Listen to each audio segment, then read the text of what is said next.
There we go. Good evening, everyone. I will call this meeting to order at 6:12 p.m.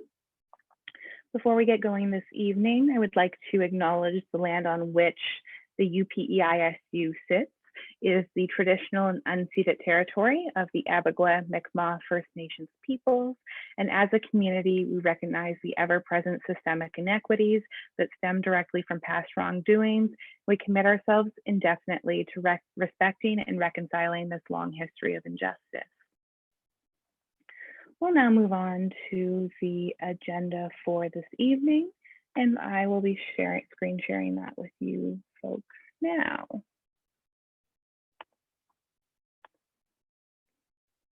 Okay, so everyone should be able to see my screen. So this is the agenda for this evening. Can I get a mover for approval of the agenda? I see Adam. Thank you, Chair. I move that the agenda be approved as presented. Thank you very much for your motion. Can I get a seconder for that motion, please? Seconded by Iobosa, the science rep. Thank you. Adam, would you like to speak to that motion? Yeah, I'm excited for the first meeting of 2022. Thank you very much, Adam. Would anyone else like to speak to that item? So any changes to our agenda for this evening? A final call for any changes to the agenda, any amendments? Seeing none, we will move to a vote, which will be done using the polling function. All in favor of approval of the agenda as it is presented, all opposed, and those who wish to abstain.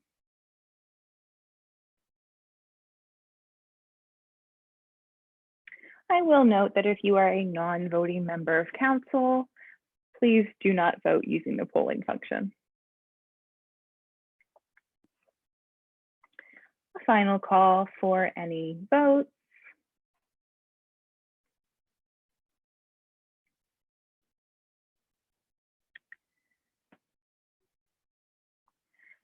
That motion has carried, so the agenda as it sits has been approved.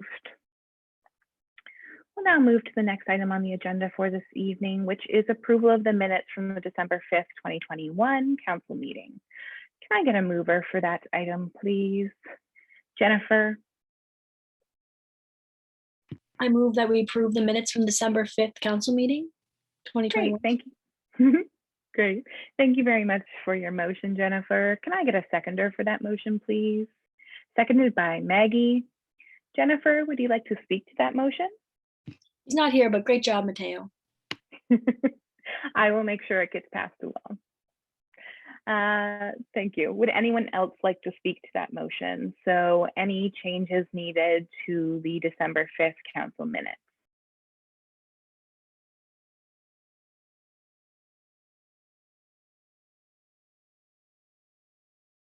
A final call for any changes to be made to those council minutes. Seeing none, we will move to a vote. I will remind councillors that if they were not present for the December 5th meeting, it would be best they vote to abstain. If they would like their abstention noted, to please put their name in the chat box. So we'll now be moving to a vote. All in favor of approval of the December 5th minutes as they are presented. All opposed, and those who wish to abstain.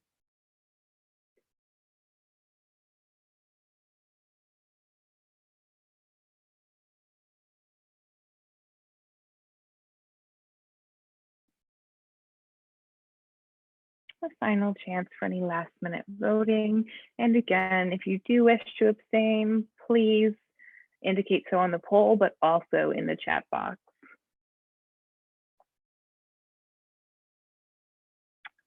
I see Riley. Do you have a question? Yes. I think I did vote. I just want to double check that is, yeah.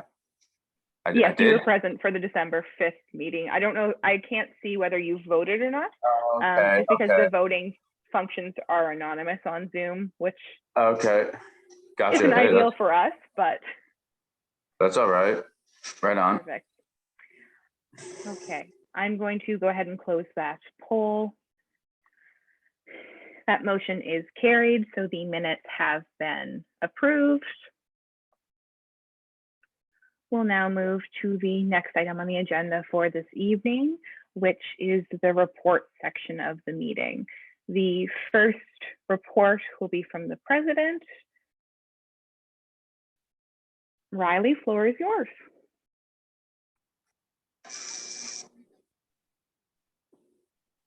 Can you see me? Yes. Hello, everybody. Hope we're all well. So I guess no one can really talk in the middle of this, which is cool, I suppose. If I'm anyone Riley. has questions as they go, they can put up their hand and I'll just let you know that someone wishes to ask a question. Okay, perfect. That's great. My name is Riley McKay. I'm the recently elected president of the SU. I guess I'm here today to talk about the agenda for this coming winter, spring, summer semester. And as it stands right now, things are tough to plan out, really rigorously because, it seems we're still unsure whether we'll be in person or online. It's still a toss up, I guess. And so once we have a better idea of what everything's going to look like this semester, if we're online, my primary goals will be to, hopefully help set up some more web-based infrastructure that will, support students. As I mentioned at the debate in December, mental health support is pretty crucial right now. So if we move back online, we're going to have to work towards, hopefully getting some better web-based material and resources out for students. And if we're in person, then hopefully we can start using, the space that we have on campus, the Fox and Crow, the Macmillan Hall, Student Center. I mean, even the SU office has places that are designated for students to come and work on whatever it is that is being done in the office at that point. So, whatever, if we're in person, great. There's lots of stuff that we can, push for and work on, events wise and advocacy wise and bringing people together. And if that's still, not a possibility on campus, then we'll do what we've been doing for the last couple of years. Okay, I see a couple of questions. Jennifer? I just have a question. So like the report is supposed to be like what you have done in the past, like since the last meeting. And this is kind of just your opinion on like online or what's going to happen in the future. I just want to know like what has happened in the last month that you have done. Last month, what have I done? I moved into the office, which was fun. Got to know everybody, tried to get a grasp on, all of the books and all of this and all of that is up in the office. That took some time. I was working with 411 and, as the blood team president, I was working with 411 and some student counselors on campus to hopefully set up a web-based mental health resource. But movement on that has been slowed. Since I was elected, I wrote some finals, went to some meetings, met Sean Casey,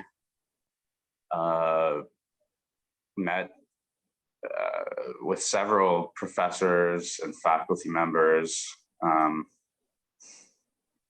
Yeah, that's really all I've done thus far. I haven't actually set anything in stone yet. I've just been kind of listening, trying to figure out what exactly people want and need right now. Yeah, that's more of what I was kind of looking for. You just kind of want to know like who you met with and when, like kind of, I always see like Annick's report has specific dates and who she met with and why. It doesn't necessarily mean what you have done, just like what has she been taking up her time the last time? Perfect. Taking up whose time? No, then never mind. That's good. I think Jennifer was just offering a suggestion on how reports could be structured in the future. I see another question, if that's okay. Should we move on to that, Riley? Sure. Ananya, I see you have a question. I have a point of information from the chair. Sure.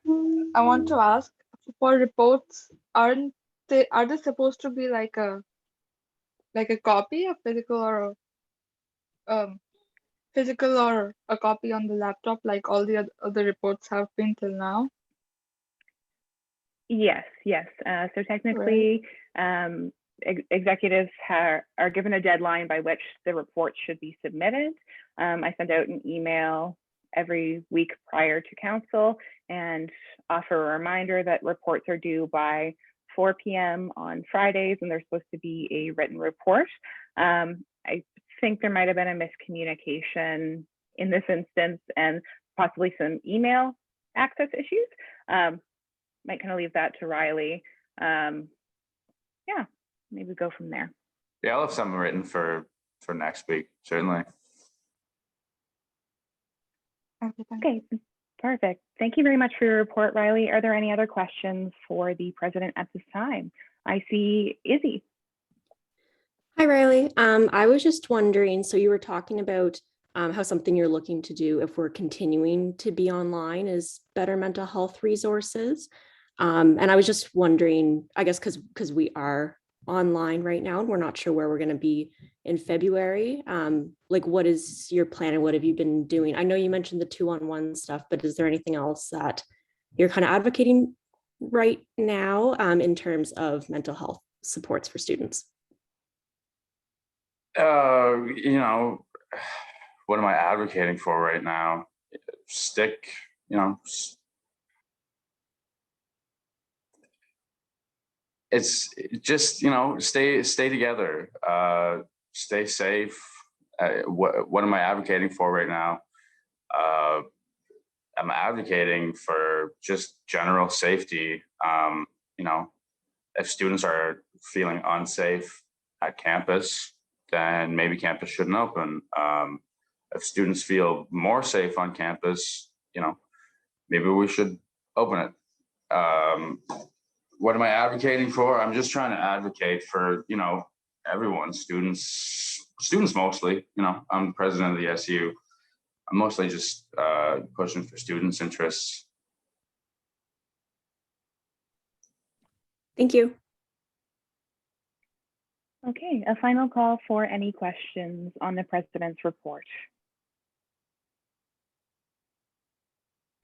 Seeing none, thank you very much for your report, Riley, and we will move on. The next item on the agenda for this evening is the VPACS report. So, Annika, the floor is yours, and let me, there we go. You should be able to share your screen now. There we go, perfect. Great. Hi, everyone. I hope you all had a great winter break and I hope you're all safe. That's what's more important. But my report is a little all over the place this time. I apologize for that. It's not as structured as it usually is, but I'll try and summarize it as well as I can. And please, if you have any questions, go right ahead. Yeah. Cool. Okay, so this starts December 5th was our last council meeting. So this starts from December 6th to January 16th. That's today. For my meetings, so the first part is PEI Rental Registry. Basically, the government of PEI is trying to come up with a rental registry. I don't know if you folks have heard of My Old Apartment, which was started by a former Greens candidate. Her name is Darcy Lanthier. She started My Old Apartments, basically a registry for all the rental units in PEI, where landlords put in their address as well as what the rent is, and basically you can track rent increase online. So the government of PEI has been working on it for a really long time, and Darcy Lanthier, the last time I spoke to her, she said she did it overnight. So the Greens kind of like to take a dig at the government for that. But anyways, the government is working on it, and because we're one of the stakeholders, Brad Trivers, I believe, directed the organizations that is helping them create the registry back to the SU. So I did an interview. I spoke to Paul, and we went over a couple of questions, and I basically went over the housing policy as well as the stats that we retrieved from the housing survey, and that went pretty well. And also he wanted to hear about personal experiences that students have had in the past when it comes to issues with the Charlottetown housing crisis. So, we went online. I think we basically put out a call for any students who've either been evicted or who've had issues with their landlord, who've been subjected to illegal rent increase.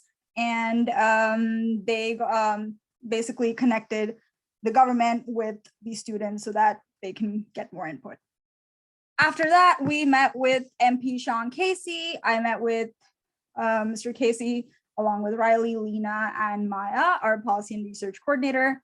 It was pretty brief because our lobby document is mostly directed at the provincial government, because education as a whole is more of a provincial issue, not a federal issue. And Sean Casey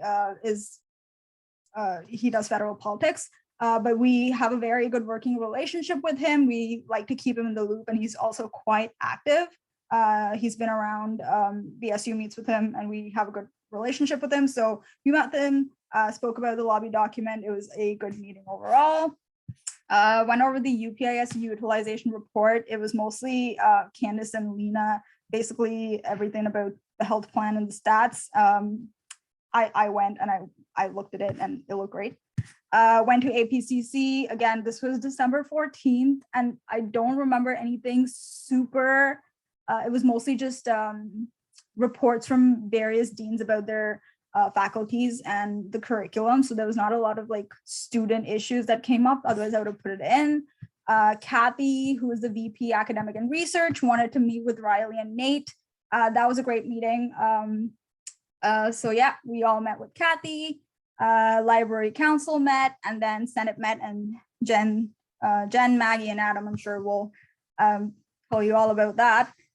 And then, so just a little refresher, the Minister of Social Development and Housing had asked to meet with the SU in November or October of last year, and basically wanted us to look into cooperative housing and do a feasibility study that we got approved for. We got approved for the funding for the feasibility study, and it was only going to cover 75% of it.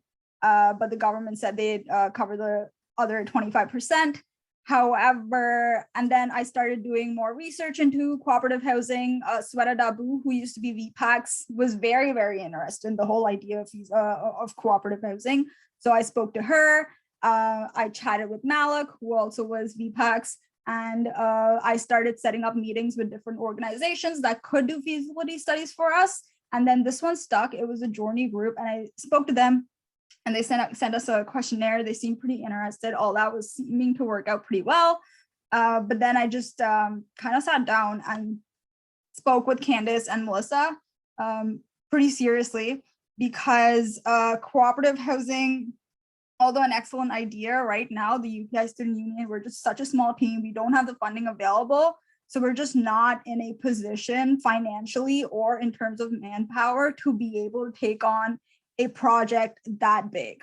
So we kind of dropped the idea, and even Sweta, who actually had gone to like conferences in Waterloo just to look into cooperative housing, when I chatted with her, it'd take us like, I think like 30 to 40 years to repay the loan for cooperative housing units.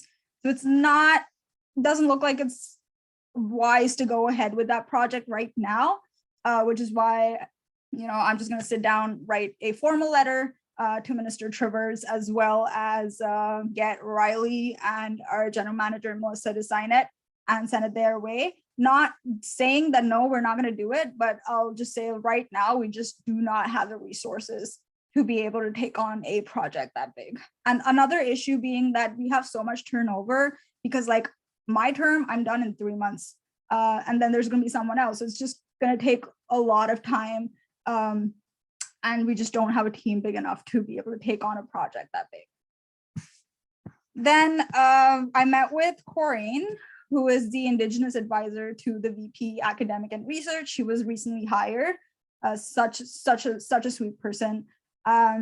Basically went over the SU's policy, the one that I wrote about Indigenous student support and taking steps towards reconciliation. And then we kind of like just, because right now we're looking at possibly getting a grant from the government for the Maui Center, because their funds are running pretty dry. But then we also kind of spoke about other organizations that could give us funding. So that was a discussion. And then we also spoke about Mi'kmaq signage around campus, because this has been a conversation forever. It's a little funny because the translations have been done, basically Mi'kmaq signage for various buildings around campus. Translations have already been done by the Mi'kmaq Confederacy of PEI. However, the process of getting that signage out has been a little difficult. So just spoke to her about that. And then one big thing that I feel about the UPEISU office right now, there's really no sign of the fact that we are on unceded Mi'kmaq territory. So I wanted to hopefully try and get a land acknowledgement and a welcome sign for the UPEISU office. So I spoke to Corinne about that as well. So those were my meetings. And then everything else is under other, just because it was so scattered because of exams and break. I apologize for this again. An AVC student tweeted something about being given only 24 hours to fill in the pre-travel form for them to be able to enter Canada. And that was a whole issue in itself. I believe that was December 13th. And then I spoke to Michelle, who is the executive assistant of the president, as well as someone from the AVC, tried to get more clarity on the situation, got that. I wouldn't say sorted, but it's just that we didn't have all the information and the tweet was quite misleading. So kind of got more clarity on the situation. On the 5th, we did like an ISO Zoom presentation, just, introduction to your UPEISU execs. So right now, PEI is trying to put out a new residential tenancy act. And I kind of read through the entire old one, and then I read through the entire new one and try to compare and see what changes the government is trying to make. And the biggest being that the government of PEI wants to remove rental caps, which is absolutely disastrous. And rents are already skyrocketing around Charlottetown. Students are already being subjected to harassment and rent increases at the hands of the government. So it's pretty bad that, they're going to remove rental caps. Anyways, did a consultation for that. We'll see where that goes, but it's not looking good for the government, but you never know. But yeah, spoke to Donald Moses, who's the head librarian, just to discuss the new library hours. They're listed over there. I'm prepping for ADVO training, which we're doing we've always done it with the experiential education department. We're doing it with Shannon Snow. She's wonderful. And then, yes, so ISO had a lot of comments and concerns about course delivery for the winter semester. So I've been talking to NUHAD and just seeing what their department's saying, what they've heard from students. So I was talking to them. And then AVC students have concerns for the winter maybe it shouldn't be course delivery. It's more so like they're only allowed 8 absences per semester. And this includes sick leaves, funerals, whatever other important occasions they may have. And the issue being that if a person were to either get COVID or be forced to self-isolate, the number of sick days that they have would come out of these 8 days. So this is what I'd heard from the International Students Office. This is what I'd heard from students. So I got in touch with their dean, who's John, he's a new dean. And he said that they're looking at it at a more case-by-case basis because it doesn't make sense for them to change policy right now, but it's not like they're strictly sticking to the policy given these circumstances. So if at all a student were to get COVID, or if they were being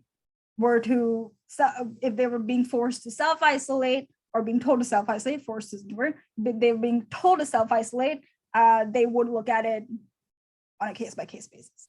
But anyways, if there's any more issues or concerns, I will talk to the students, see what I can do there as well. And then, the whole in-person online thing. I don't know how many of you saw the UPEISU Instagram poll, which was pretty inconclusive, which is why we had to put a survey out. And I have like a whole agenda point just to go over the survey results.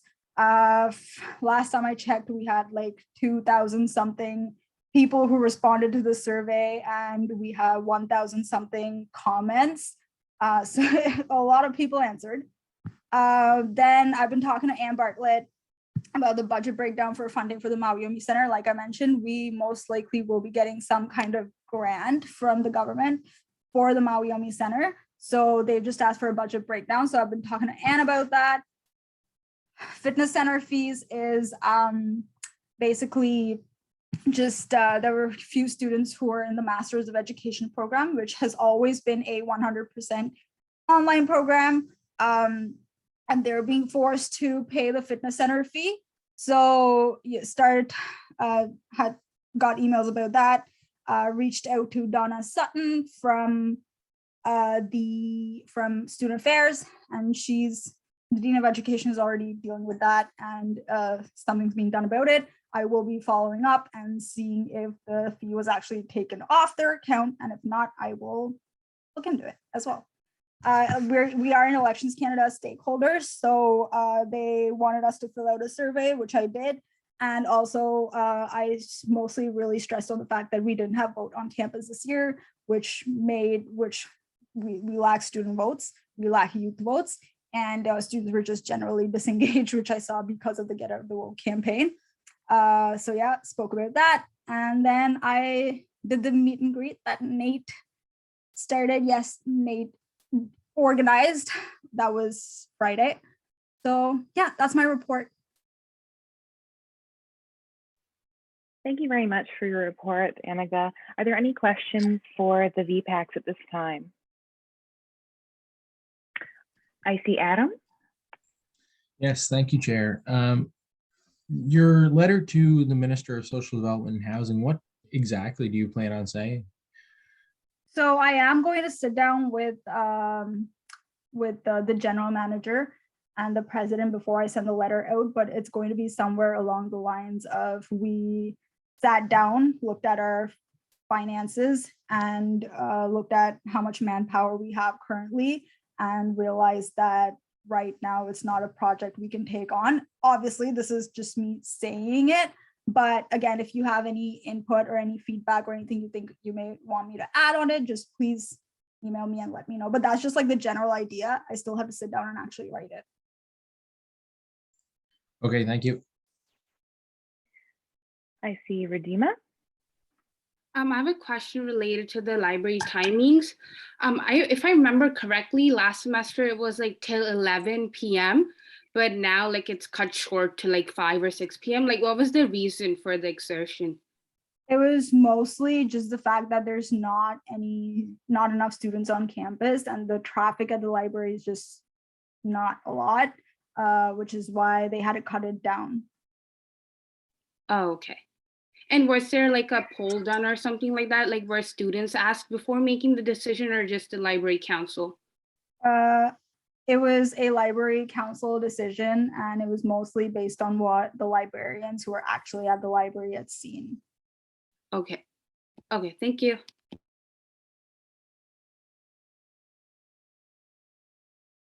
Are there any additional questions for the VPACs at this time?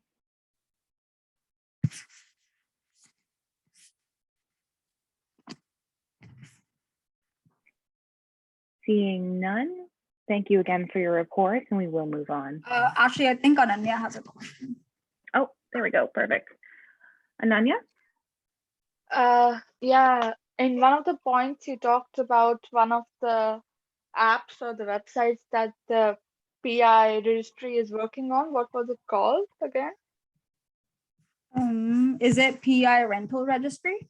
Yeah, you talked about my old something. I Oh forgot the yeah, name. my old apartment. If you just go to Google and search it, just say my old apartment PEI, and you should be able to find it there. Okay, so it's already working now? Yes, but that wasn't developed by the government. That was just made by a politician who just was waiting on the government to make it, but the government hasn't quite made it yet. So the politician just took it on themselves and they made it themselves. Okay. But they're not from the same party as that. Like the PCs make up the government right now, and they're not from that party. They're green. Their name is Darcy, and she's green. She's from the Green Party of PEI. Okay. Okay.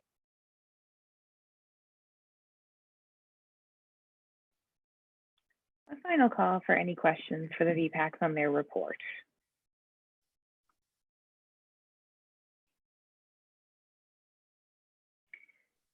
Seeing none, we will move on. Thank you again for your report.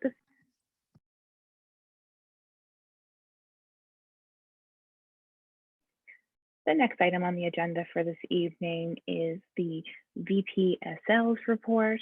And for that, I would open the floor to Nathan.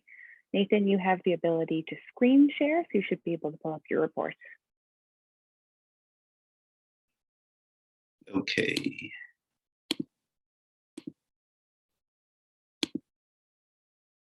Can everybody see my screen?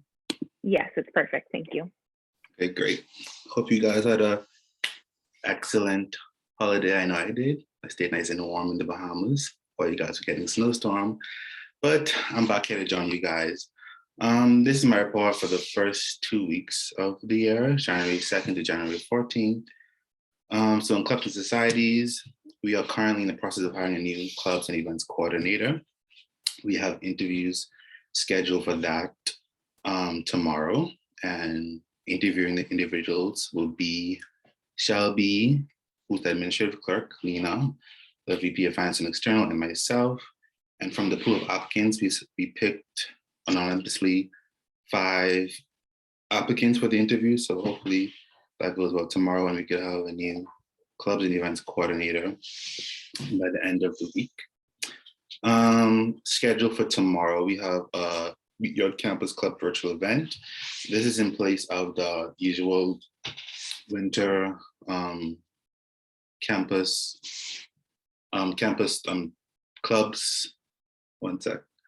Clubs meet and greet, what we usually have like in the quad during this during the fall semester. This is a substitute for that due to the rise in COVID. So we just have something online where clubs will be able to submit a video listing who they are and why individuals should join their clubs, so that 1, students can know about the clubs on campus, and 2, clubs and societies can get their name out there and gain more members. Also, I contacted various individuals to speak for the clubs and society executive training, which is on January 27th. And the executive training is an opportunity for club executives to be more equipped to run their clubs and societies. Last semester for the executive training, we had someone come to talk on conflict resolution, Laura from Resident Service, and we also had Anne Bartlett. I also assisted a student who reached out to me in regards to ratifying their club, so that's that. General events, we had a UPEISU meet and greet which was last Friday, and I think it was pretty good. Students had lots of questions in regards to who the UPEISU is, our job descriptions as executives. Also, they had lots of questions about whether the rest of the semester would be online or in person. And we also gave away 2 gift cards to the Foxen Pro for people who are in attendance. Just some events for the rest of this month that we are having. So Friend Surge, seeing that new students are coming to UPEI this semester, I thought this is a good opportunity to have an event, seeing that things aren't in person so that they can make new friends. It's not always easy. So we're having that for this Friday. UPEISU Spirit Week, which is the entire week of next week. It is a event in which students can show their love and enthusiasm for being a UPEI Panther. So they were to join a Facebook group and they would dress to the different themes of the week, like 90s Monday, Twin Tuesday, Panther Wednesday, and so on and so forth. You read that in my report. It's just so that people can be active and not just home doing anything. And they are eligible to win prizes for participation. Another thing that we're having this month is Gpa Amateur Hour. It's basically a talent show where individuals have lots of talent here on UPEI campus, whether it's singing, dancing, comedy, or whatever. They can submit videos, and we will have like a live talent show where the videos are aired via Zoom, and a panel of student judges will judge it, and first, second, and third will receive various prizes. Campaign. So for this semester, I hope to have 2 to 3 campaigns. The first campaigns that we'll be having is Afro Week in light of Black History Month. Some events that are planned for that week are what it means to be Black video, Afrobeat and Caribbean dance class, Black History trivia, Black art walkthrough in Macmillan Hall, and a Black Student Excellence luncheon. And that's it for now for my first council report. I hope I did okay. Are there any questions? Perfect. Thanks so much for your report, Nathan. Are there any questions for the VPSL at this time? Okay, I see Adam. No, just clapping my hands for you for congratulations on your first report. Thank you. Any other questions for the VPSL? I see more claps for you. Thank you. Final call for any questions. Seeing none, we will move on. Thank you again for your report, Nathan. Next item on the agenda for this evening is the VP Finance report. So for that, Lena, I will open the floor to you, and you do have the ability to screen share.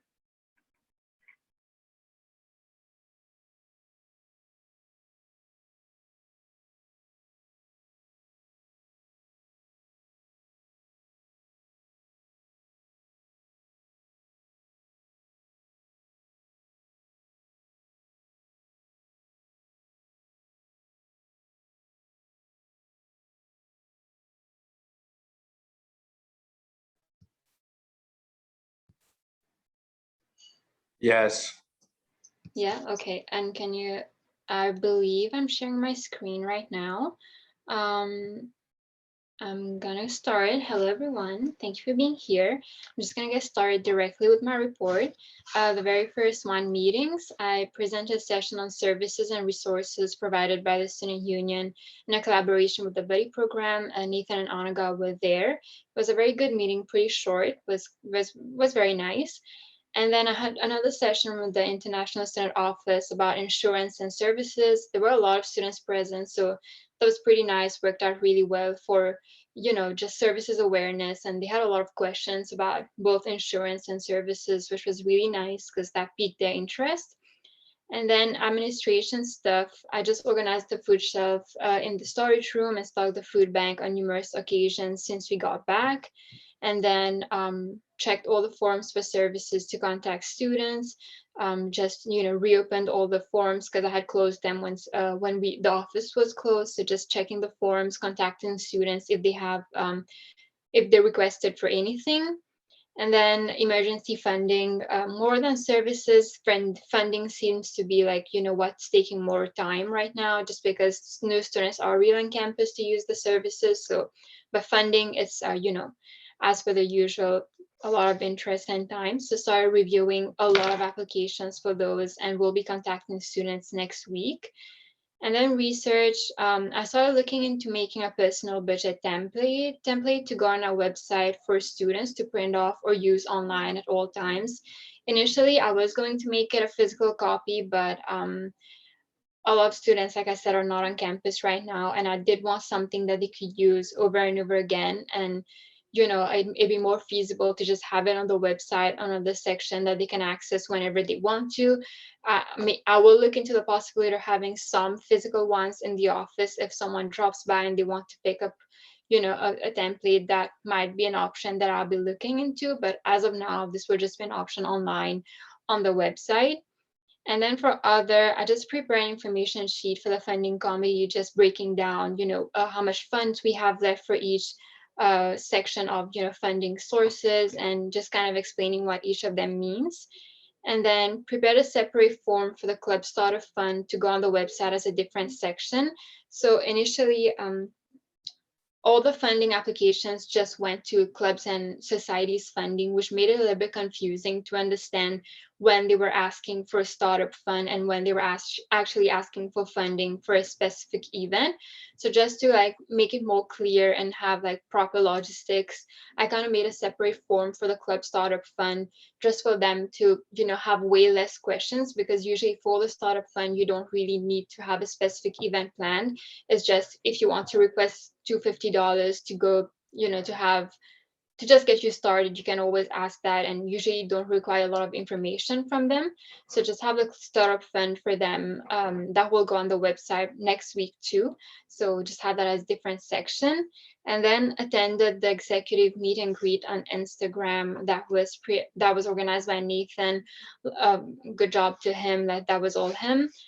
And then my big project this month will be a UPEISU services brochure, just because a lot of students still don't understand how services actually work. And, you know, a lot of them might have the idea that these are services that you have to pay for.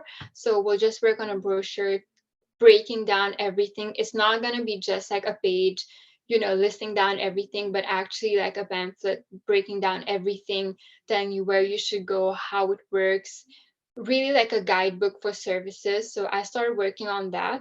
We'll have these ones will be in physical copy for students to have, as well as we'll put it online on the website. But the website was already elaborate, so I don't think there'll be much to work with there.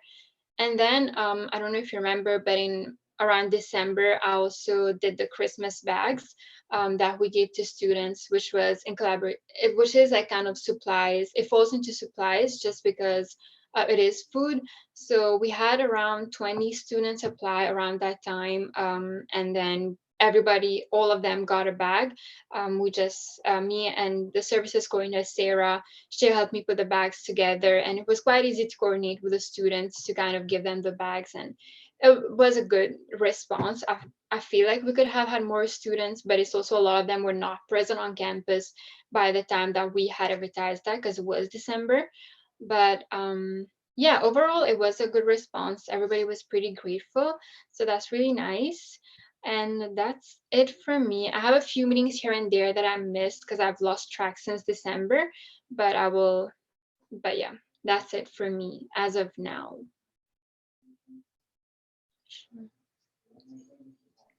Great. Thank you very much for your report.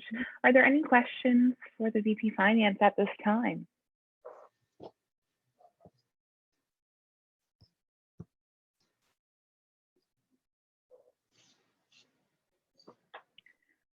A final call for any questions for the VP Finance on their report.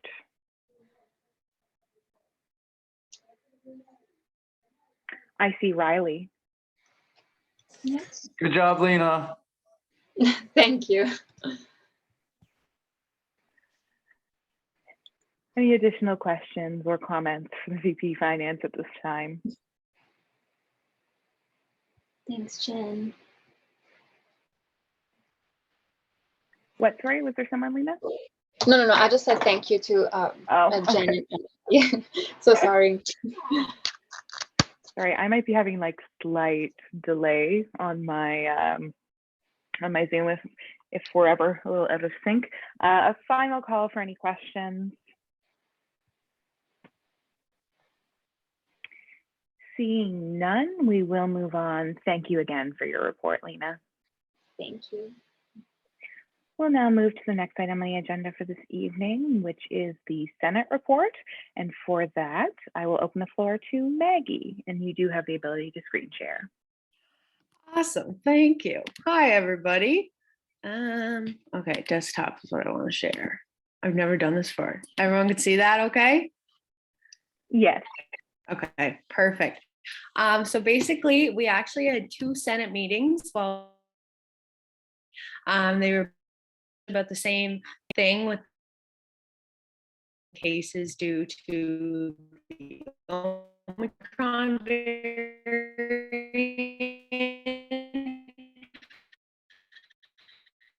So the first meeting we had was December 21st, 2021. Discussed having the first week of the winter semester to be moved online to give the university more time to decide what they were going to do with the rest of the course delivery moving forward. So we had a good discussion about that and we ended up voting in favor. So the first week was going to be online. Then we had another emergency meeting called for, it was on January 6th of the new year, about further extending that online time for the start of the semester. And we had a really good discussion here, a lot of different opinions, and everyone was very open to hearing other opinions. So we really got, it was also meant, and feel free to correct senators, and this feels weird saying that, but anyways, they hired, I believe, an engineering firm or something like that to come in and check the ventilation at UPEI and make sure that it was safe, and that was they deemed adequate. And I also spoke up about the possibility of having small classes in person because I am an upper year student and I'm not in very big classes. So to me, I wanted to learn more about that for my classmates and other of my peers that are in similar situations. And there was a dean who said that this could be sorted out within a faculty. So that's something to look forward to. We also asked how some faculties could be in person and others couldn't. And that was due to professional requirements able to be met virtually. So that's the explanation for that. But overall, we decided to put the further 2 weeks online to give professors enough time to adequately deliver their syllabus and course delivery and not change too much for students. So we're going to meet again on the 21st to further discuss the return of students on campus. And I anticipate that will be another good discussion and hopefully it'll go well. And feel free, anyone else who was at the meeting, to touch on anything I might have missed or clarify something that I might have misspoken on, but that's basically what that was, a lot of COVID talk. Perfect. Thank you so much for your report, Maggie. Is there anyone who has any questions for any of the senators or any of the other senators who wish to speak on this matter?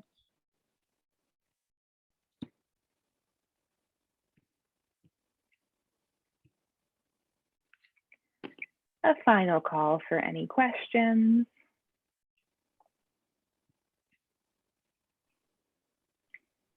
Seeing none, we will move on. Thank you very much for your report again, Maggie. Thank you. The next item on the agenda for this evening is the Board of Governors report.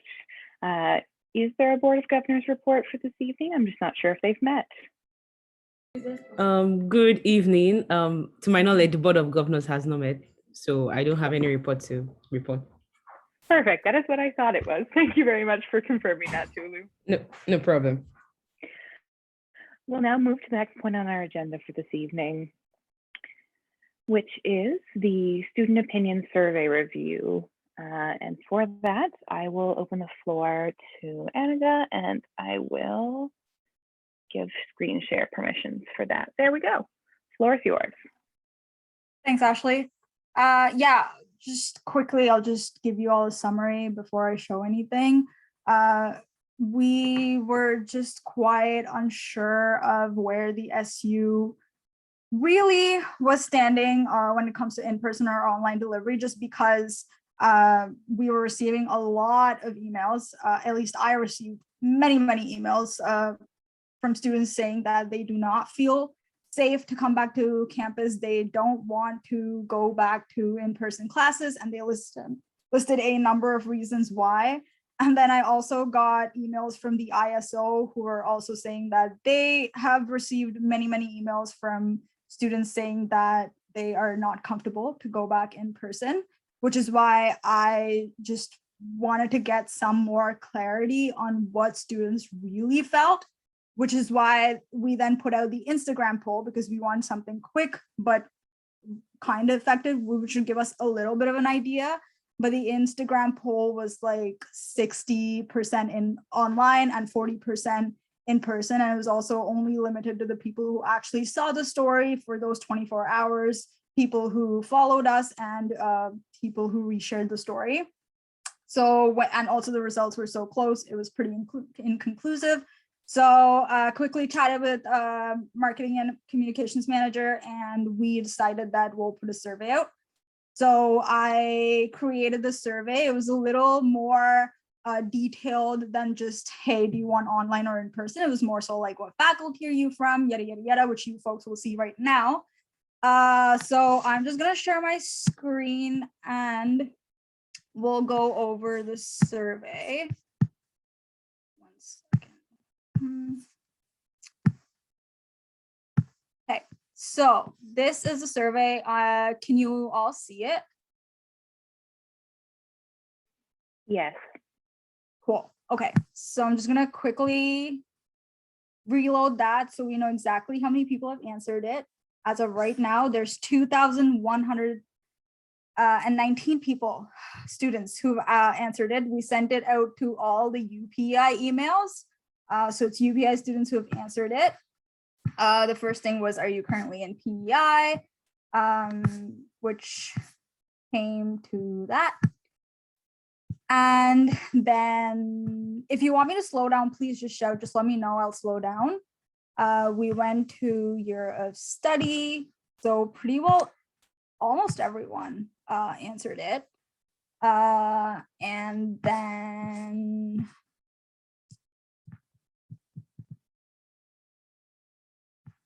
we also went over faculty and school of studies. So I feel like from what I see, it's pretty even. Like, it's not just students in science, it's students in arts and business. So pretty well across the board, students from all faculties answered it. You can't really see a lot for music, but I promise there were some who did, if you look at the actual percentages over here.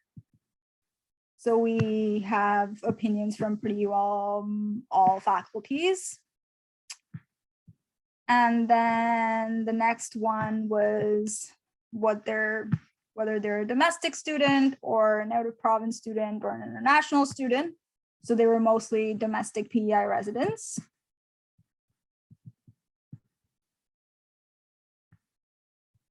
And then we also just wanted to make sure that we understood whether the degree was traditionally delivered online or not. And the majority of the students that answered said that their degree was traditionally not delivered online. And lastly, for the big question, 2,117 students answered this. And it came out to be 67.74% students want the winter semester to be delivered online, and 32.26% students want the winter semester to be delivered in person. And if you want the exact numbers, they're right there. Following which, we went over comments. Now we had a total of 1,236 comments. So I actually did go through all of them. And I went through all of them, and I also just kind of picked out both sides of the both opinions, and went over, kind of summarized whatever points there were that students seem to mention time and time again. So just going to show that here. And if you want a more of an elaborate idea of what the comments were like, I picked out like very detailed comments, the ones with showing different ideas and perspectives and concerns of students, and I put them all in my report. So they're there. They're all anonymous, so you won't know, or I don't know who said what. And the key points that came up were that there's many students who are immunocompromised, who are not as healthy as, at least I am, and who may not be able to fight the virus, who live in houses or with family, who with autoimmune disorders. So there was that. I also read comments where there were people living with family who were undergoing chemo. There are some students that are pregnant. So these were concerns that came up when it comes to going back in person. So that was definitely one thing that I saw a lot. The other thing was just the general fear of the growing cases, and just how COVID has kind of spiked in PEI. That was a big concern.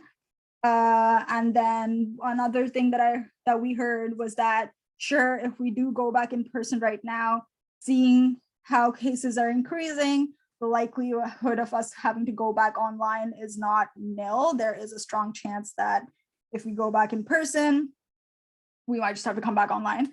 So it's just that the constant switching, which was leading to a lot of anxiety and uncertainty and frustration. And again, they just felt that it would be frustrating because they're doing the first month online, and then having to switch back to in person is just going to break the flow, and it's going to be inconvenient for them. Another thing that I heard a lot was, if learning is being done online, even the exam should be online, just because from past experiences, what they've noticed is that it's very different to do an entire course online and then be expected to write the exam in person. So that was something that I never thought of that I read. Another big thing that came up was isolation and missing class and labs. So basically, if pretty well everyone seems to be a close contact nowadays, or if a student were to get COVID, then they would be forced to isolate. And if classes were to go back in person, it would be difficult for them to attend class and possibly even miss labs if everything is in person. So there was that. There were also, I think very often we forget that, not all students are don't have dependents. So there's a lot of students that are parents out there, and many of them have children below 5. So we do forget about them sometimes, I think, and it's important to note that we do have a lot of them at UPEI, and these kids are unvaccinated, and they are concerned about their children's health as well. So then there's also mental health and both sides of it, right? Students who are anxious about going back to class and are fearful of getting COVID, and basically how that's affecting their mental health if they go back in person. And then there was the other side where, isolation and lack of communication with their peers and their professor, if classes happen to be online, are also affecting their mental health. So there's both sides. And the last and final concern that I read was just the fact that, hey, we're online, but we're still paying fees for like we used to when school was in person. So none of these opinions are mine. This is what I read from the comments. This is what I gathered from the survey. And now I just like council to kind of come to a decision as to what the SU stance is. Oh yeah, another thing I don't know why I didn't put it there. Another thing I read was like, we should have smaller classes in person, bigger classes should be completely online, and preferably have labs in person, which I think is mostly what the SU was advocating for, but it would be a lot more if we had something more concrete before the SU went to Senate next week. seeing that we have a survey now and we have stats and we have something more solid. If Senate could just give the if council could just give the senators a clearer picture of what the SU stance was, that'd be great. Thank you very much for that report. At this time, I would open the floor to councilors. I see Ananya. No, I just had a point that when you wrote that on the top, the topic was different. It was housing survey results or something like that. Oh, I'm so sorry. I'll change that right now. I don't know. That's just what I noticed. That's all. You know. Perfect, thank you. I see Jennifer. I was wondering if you could break down the survey by like faculty and see like, because what if it's like a bunch of like, I don't know, just if you could see like of this faculty, do they want online or in person? So then that dean of the faculty can go back and have a better picture, like say the science one in person or the business one online, like the faculty can take that information and say, okay, 70% of our students want online, or if they don't want online in other faculties. Yeah, that does make sense. It's just that the kind of resources that we have with SurveyMonkey, I'd have to put out a survey for every single faculty. But can you filter the results to say like who answered science and see what else they answered in the survey, or that's unfortunately because it's anonymous, that's not possible. But like again, I'm open to any suggestions. It's just that what we have right now in terms of how many people from every faculty have answered the survey, for me to be able to go from faculty to faculty and ask them what they want, well, I guess I could do it. I can work on that, Jennifer, but yeah, if we can just chat about it just so that I have a clearer picture, I'd be happy to look into it. Okay, perfect. I see Adam. Yes, thank you, Chair. And I just want to note that the last point you had mentioned there where online has the same fees as in person, I think if Senate does move to remain online, that is something that we should bring to the table. I'm not sure if that's something that's more appropriate for Senate or Board of Governors, but I think that's something that should be discussed seriously if we stay online. Perfect, thank you, Adam. Are there any other councilors who wish to speak on this point? I see Georgie. Hi, I just have kind of more of a broad question, I guess, and this can be to the senators as well, but is this decision whether we remain online and in person being made at the next meeting, or is it going to be like, is it definitely going to be made at that meeting, or is it going to be kind of like a play-by-play based off of where the cases are in PEI in the next upcoming weeks? Perfect. So I see Maggie and Adam. I'll give the floor to Maggie first. So unfortunately, we don't know anything about those details until we get to the meeting, but based on the discussion we had at the last meeting, it seems to me that the university prefers to do incremental announcements rather than putting the whole semester online or in person, because the COVID situation is changing so quickly. Even at the last meeting, the original motion was just to have just to extend online learning for 1 week.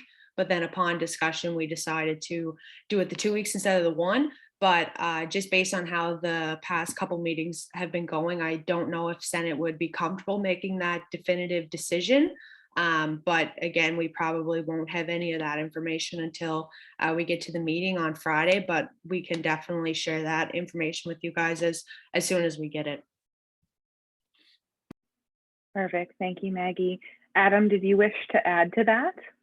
No, not really. Just what Maggie said, just that the motion will come to the floor and it'll be for only a short period of time. It won't be for the entire, well, it's unlikely that it'll be for the entire semester. Okay, great. Thank you for the clarity. Georgie, did you wish to speak to either of those comments? Okay, thanks for clarification. That's great. Thank you. Perfect, thanks.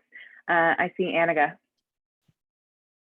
Yeah, another thing I should mention, almost every one of those comments just said that the fact that the university keeps pushing the deadline or keeps making a decision for a week at a time is very frustrating, and it's affecting not only their ability to be able to get used to a single method of course delivery, it's also about like students wanting to come back to PEI or students choosing to leave PEI, save on rent, utilities, all that stuff, and stay at home.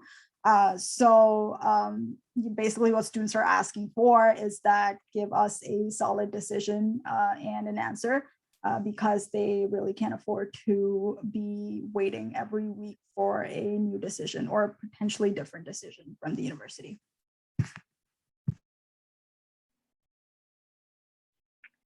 I see Redeema. I also think that exams, if the course is online, the exam should also be online. Like that part should also be brought up, just because what if like half the semester is online and then it's in person and then we have to write our exams online? I mean, in person.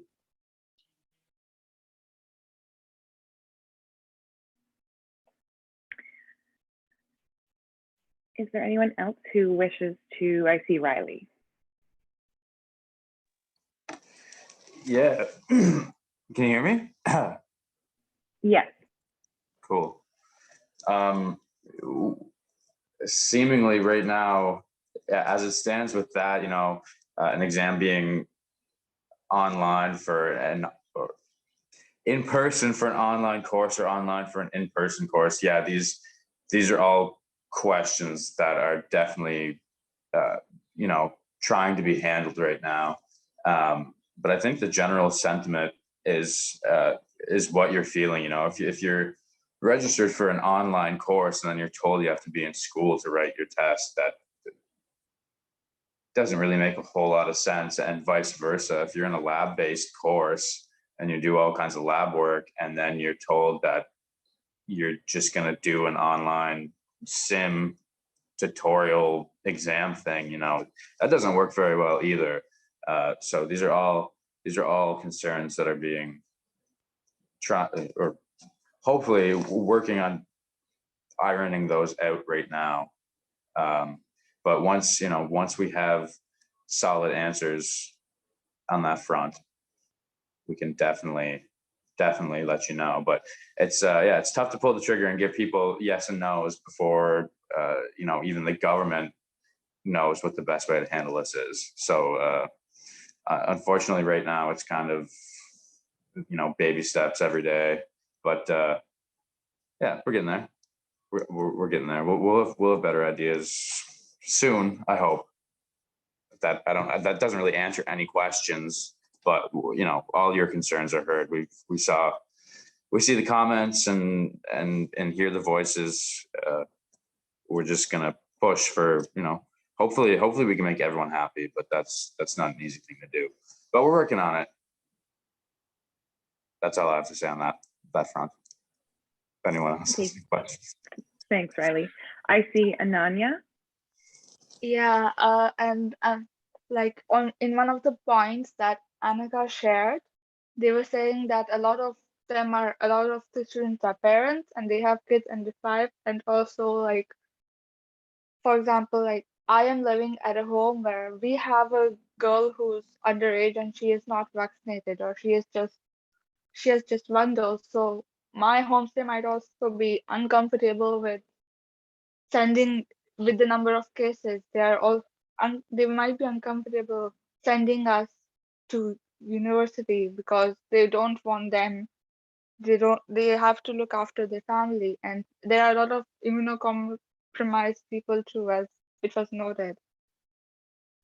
Yeah, and another point that I had was that recently the university had shared an email about how they had met with Dr. Morrison, and she had said that for all postgraduate universities on PI, we have every individual from a different household has to keep a 6-meter distance, and they have to wear the 3-ply mask and all that. And for the 6-meter distance, like when we had that before in 2020, so over then we had everything online. So right now, if we have the 6 meter distance rule, that is like it's compulsory to have a 6 meter distance. I'm not sure how they're going to keep people that distance in a classroom. Yeah, that's all. Perfect. Thank you, Ananya. Thank you for sharing. I see Izzy. Hi, I just had a question for Annika. Sorry, I can't see the list of the different like genres of comments anymore, but I was just wondering, like, was the only type of comment in support of in-person surrounding like the themes of mental health and isolation, or were there different genres supporting in-person classes, I guess, is my question. From what I recall, the only thing was basically mental health was a huge thing, and being isolated from their peers, as well as just not being able to have the entire university experience. That was huge. The other thing was having to basically people who want in-person learning are basically really frustrated the fact that they need to pay the same fees for online learning. So that was another issue. And there was a lot of stuff around COVID is life. We need to live with it, get over it. That was there too. A lot of insensitive stuff, slander. So, but yes, most of it was just like, we're vaccinated. We want the entire university experience. Let's get on with it. Thank you. Sorry you had to deal with that. That does not sound very nice. And I also just wanted to say as well, just on behalf of my constituency, that I do appreciate that you're also breaking out. And I know our faculty is as well, like clinical and components to our degree that have to be in person to prepare us for professional life that's being taken into account. So yeah, that's the only other thing I was going to say. Thanks, Izzy. I see Maggie. Hi, Annika. I was just wondering if you could share, I don't know how this works, but share the comments with the counselors or the Board of Governors reps and the Senate reps, just so we can see all of the raw comments to kind of get a better perspective to bring those voices to the Board of Governors meetings and the Senate meetings, if that's a possibility. Yeah, it's actually, although I haven't put like all 1,000 whatever comments there were, but you know, basically picked all different sides, and it's all in my report already. Okay, thanks. A raw copy of the data could also be provided, Maggie. There's a PDF, export PDF option on SurveyMonkey, so that could be something that could be facilitated in the future. Okay, thanks. Are there any other questions and or comments on this topic?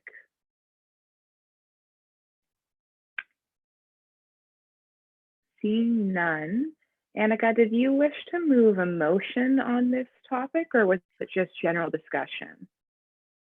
I was hoping that we would be able to come to like a stance, a final stance that the SU has on what we're advocating for at the end of the day, especially when we go to Senate next week. Okay, I see Jennifer.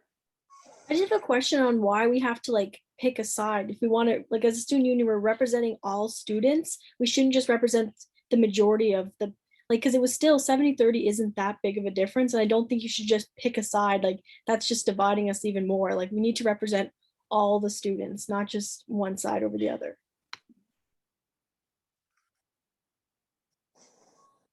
I see Maggie. Yeah, I think maybe instead of, I just think that there's a lot of strong opinions on this, and it would probably be a long discussion for all of us to come to a definitive one stance.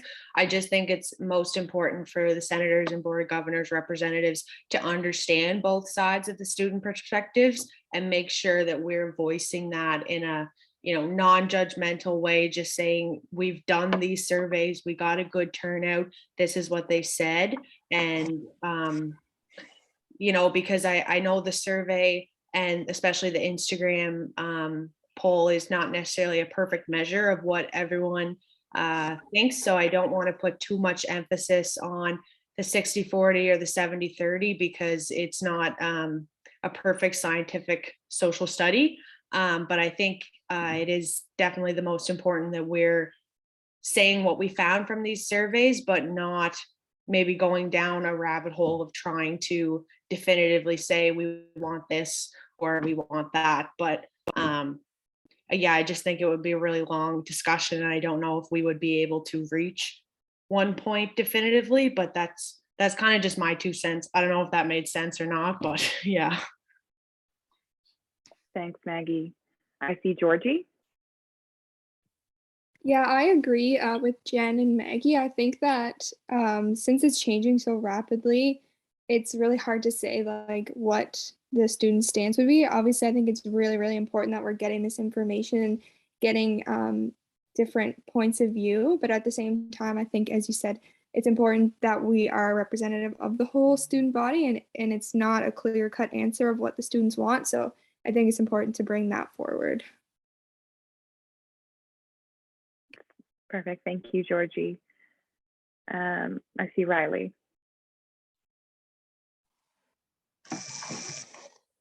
Can we, is it possible to do a poll right now with council, like an anonymous poll to see what council says right now? Sure, we could do what we would call a straw poll. So it would be a non-recorded vote of council, should you wish to do so.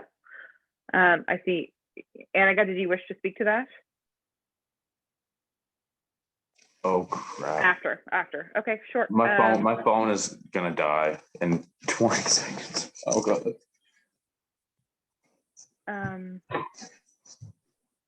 Okay, I'm gonna move to the next person on the speakers list then, Annika. Yeah, so Georgie, Jen, and Maggie, like, yes, I completely understand where you folks are coming from, and I agree with it as well. My only, and this is just a comment, I don't have a personal preference, online, in person, whatever the students want is what I'll advocate for. My only concern being that if the student union kind of stays in the middle, you're basically leaving, although you are expressing your concerns and you're saying that, okay, you know, this is what students want, but this is also what students want. You're basically staying in the middle. At the end of the day, you're leaving it up to the university. So that is my only concern. And although I do see, I understand we don't need like a solid, okay, this or that decision, but my question is, do we want to more strongly advocate for, hey, let's do smaller classes in person and labs in person and leave the bigger classes online? Or are we just going like, hey, these are the numbers, students want this and that, and let the university do what they want with the information? Okay, the next person I have on my speakers list is Izzy. Sorry, I feel like I'm ruining the order here. I was just going to say that if we do a straw poll, because we've already had the chance to voice our personal opinions, like with the UPEISU survey, I would just think that it'd be a good idea to voice like what we think that our constituency thinks based on conversations that we've had with them, if that makes sense, because I don't know that there's necessarily a point of just polling us for our personal opinions, because we have a response of 2,000 students already. But yeah, thank you. Perfect. Very great point. Thank you very much for bringing that forward, Izzy. I see Adam next. Thank you, Chair. And just to what Annika said, from what I heard about the last meeting, certain professors may not be scared to discredit us. So I'm not sure what we should say or if we should say anything, but I think we should say something. And I think what we say has to be strong, and we need to be prepared for backlash. I see Maggie. Yeah, sorry. You put it up and then put it down and put it off. But yeah, and what you said about the small classes, I think that's really important. Based on my experience and the people that I've reached out to hear their opinions, their frustration with the university being online is mostly because their class sizes aren't that large. And, you know, if it is possible to have the social distancing of whatever cutoff number the university or we could maybe bring to the university to decide, I understand the frustration with really small classes still being online. So I think it might be it might be advantageous for us to go forward saying that this survey 70% did want online and voice that opinion, but it's really important for the small classes to have that feasibility of being in person, because it definitely is within the university's resources to accomplish. And I think us going forward with that as a united front is really important. But yeah, it's just, I'm scared to have one definitive side just in case the student union gets backlash from the other side, because obviously based on the comments you said from the survey, there are a lot of strong opinions. And I'm sure the student union has gotten backlash for things before, just because people are people and we're all wired differently, and that's what makes us great, but also, you know, a lot of conflict. So that's just kind of where my mind is going. But I really liked when you said about the small classes. I think that's something that everyone can agree with. I definitely understand a first year science student not wanting to be in a lecture with 200 other people in person. But when you get to second, third, or fourth year, some faculties and some classes might only be under 15 or 20 people. And I think it's unfair for the university to be saying that they need to be online, especially if most of them are in PEI, because a lot of UPEI students are on PEI right now. So that's something to think about. And yeah, I'm sure the four of us can discuss more before the meeting on Friday as well. And then maybe reach back out to the student union and see with an email and see if what we're going to say is reflective of what they had hoped we were going to say, or yeah, I'm not sure, something along those lines, I guess. Okay, the next person on my speakers list is Ananya. I had a suggestion, as you guys are saying, that if we should have small classes in person, but if we have them in person, so we should have more of a hybrid version in case there are some people who don't feel comfortable coming to the class. So we are looking at both the sides, and they are still able to study at home because they're not comfortable coming to the class. Like, yeah,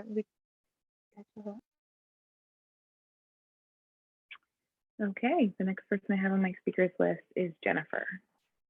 With hybrid, I'm just replying to that a little bit. I've just from Senate, I've heard a lot of the professors' opinions, and a lot of them find it a lot more work, and they don't want to teach. It's kind of like teaching two classes. You have to do your work for online, but you also have to do your work for in person, and a lot of them aren't in favor of that method.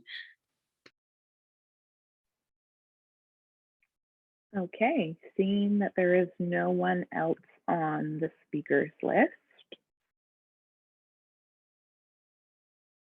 Annika, is there anything else you would like to address on this point, or should we move on in our agenda? No, I'd just like to say thank you for all of your comments. And I'm glad we had a bit of discussion about this so that I have a better idea. However, if the senators could just send me an email, or if we can just like huddle together before Senate again and just make sure we're all on the same page before we go into Senate, that'd be great. But again, thank you so much. And if there's any other survey that you'd like to work on together, or if you want me to put out, I'm more than happy to do that. So yeah, just let me know. Perfect. So at this time, unless there is anyone else who wishes to speak to this agenda point, we will move on. A final call for any additional opinions on this point. Okay, seeing none,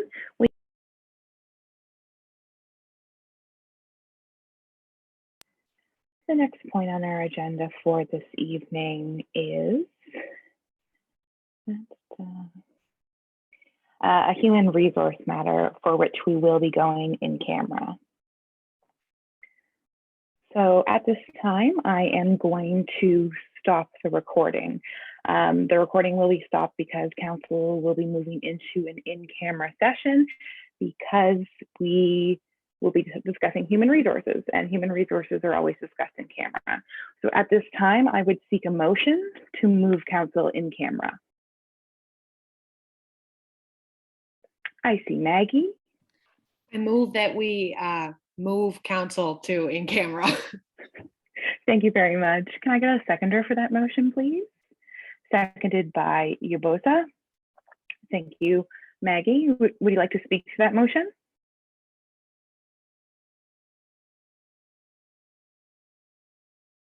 Maggie, did you wish to speak to that motion? Oh, sorry, I thought I unmuted, but I didn't. But no, thank you. Okay, thank you. Would anyone else like to speak to that motion? Seeing no one, we will move to a vote.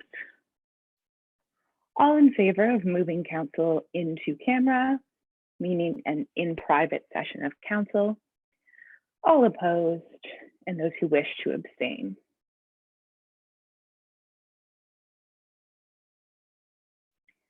A final chance for voting.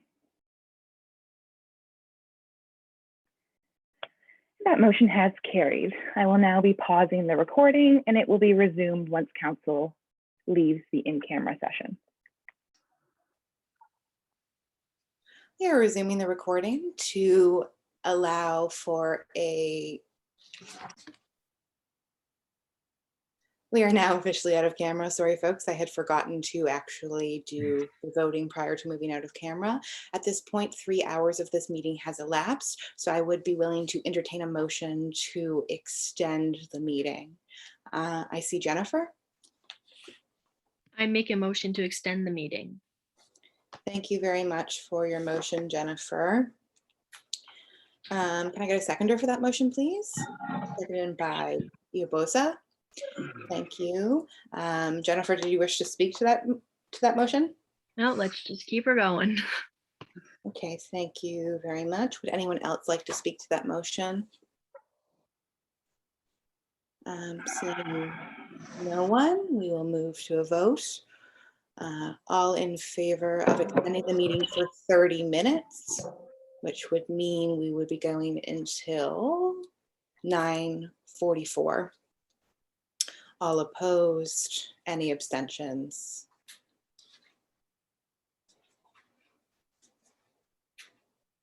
Okay, the ayes have it. That motion has carried. The meeting will be extended until 9:44, at which time, after 3 hours and 30 minutes, the meeting will be immediately adjourned. So that is something to keep in mind. At this point, I would entertain a motion to move back into camera. The Ananya. I move that we move back into camera. Thank you for your motion. Can I get a seconder for that motion, please? Seconded by Jennifer. We have to move back into camera. That's confirmed. Yes. All right. Just because the discussion is around issues of human resources, and all of that occurs within camera as per our policies. Understood. Thank you very much. Would anyone else like to speak to that motion? Seeing no one, we will move to a vote. All in favor, all opposed, and those who wish to abstain. And this is just for moving back into camera.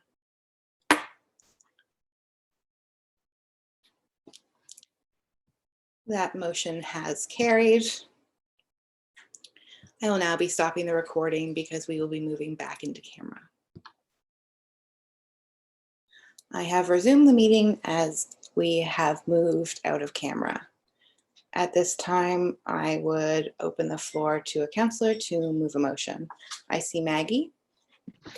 I move that we approve an audit review and also launch an ombudsperson invest. Can I make two motions at once, or should I do it individually? You can combine those two. Okay. And I'd also like to launch an ombudsperson investigation and speak with all of the workers who work at the office as well as the executive. Thank you very much for your motion. Can I get a seconder for that motion, please? Seconded by Ananya. Maggie, would you like to speak to that motion? I think this is in the best interest for council right now. Thank you very much. Would anyone else like to speak to that motion? Point of privilege, Chair. Could you just reread, or could Maggie restate the motion? I didn't catch the first part. Sure. I don't have a word-by-word transcript of it, so Maggie, I'll have to ask you to restate it. Yep. So the first part was just that we approved the audit of the student union or the HR student union. And then the second part that okay, you got the thumbs up. So the motion as is presented will be that the UPEISU Student Council approve the proposed HR audit and launch an investigation into workplace dynamics conducted by the ombudsperson. Does that sound good, Maggie? Yes, that's great. Thanks. Perfect. Thank you very much. Would anyone else like to speak to that? I see Riley. Can you hear me? Yes.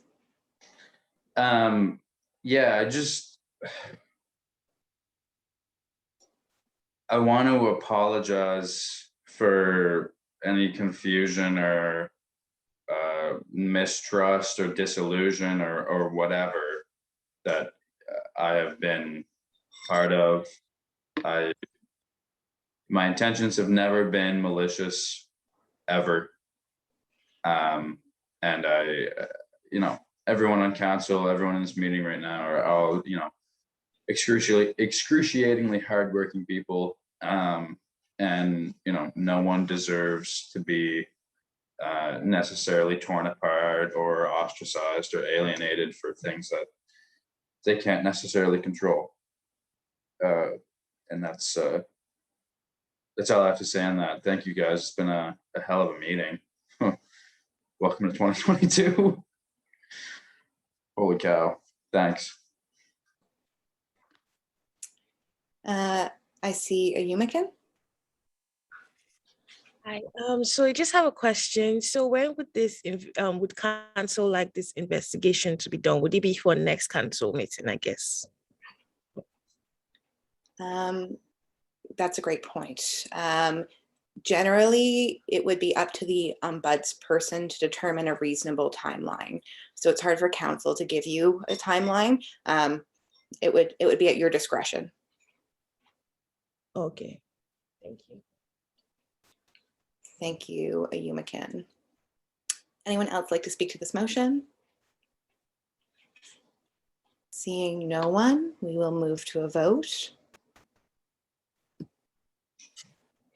All in favor of approval of the HR audit and investigation into workplace dynamics?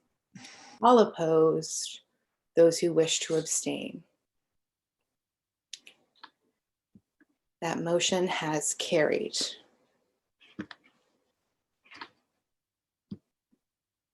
At this time, I would open the floor if there would be a follow-up motion. Jennifer?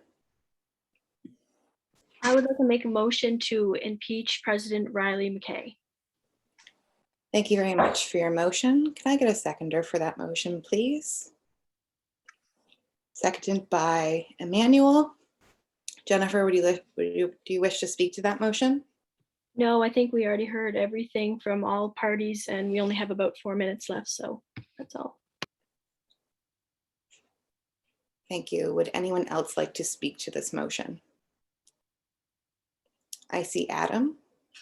Thank you, Chair. I'd like to quickly put an amendment on the floor to suspend instead of impeach. Thank you very much for your amendment. Can I get a seconder for that amendment, please?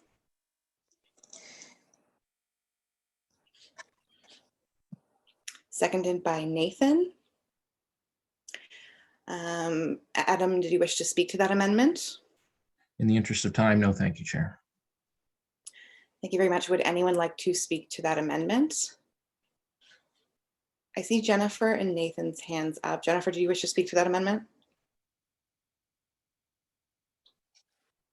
Okay, I see no hands. A final call for anyone who wishes to speak to that amendment. Seeing none, we will move to a vote. All in favor of the amendment, which would read that Riley be suspended rather than impeached. All in favor, all opposed, Those who wish to abstain.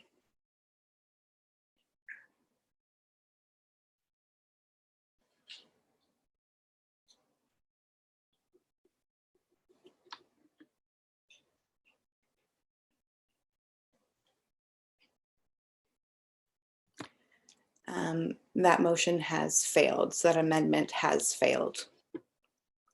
We're now back to the original motion. Would anyone wish to speak to that motion?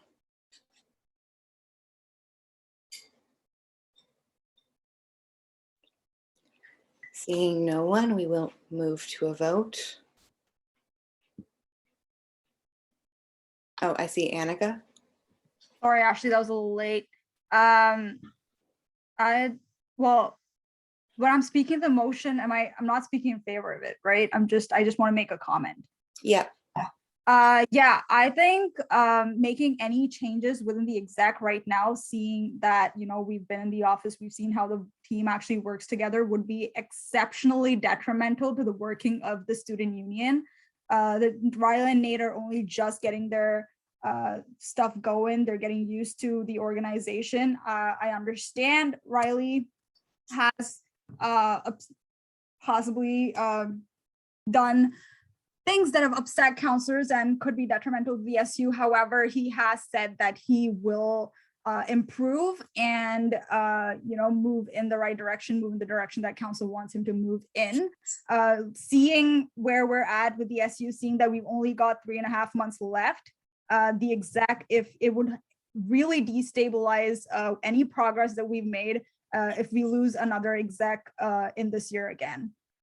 Which is why I would really want counselors to think about what they're voting for, because the four of us are only just starting to make actual progress as a team, and losing one person would be very, very bad for the organization. That's all I have to say. Thank you.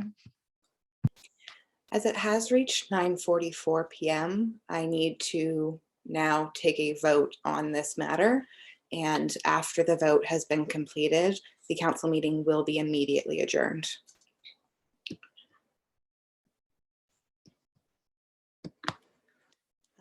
All in favor of impeachment of the current seated president, Riley McKay. All opposed, those who wish to abstain. If you do wish to abstain and you want your abstention noted, please indicate so in the chat box.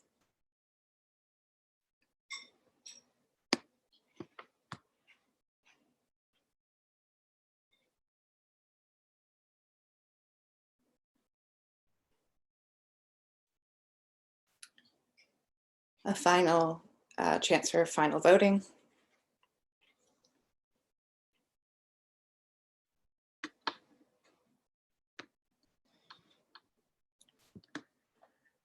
With 10 councillors voting in favor, 4 councillors voting as opposed, and 1 councillor abstaining, Riley McKay, you have been impeached. That motion has carried. The meeting is officially adjourned at 9:45 p.m. Ouch.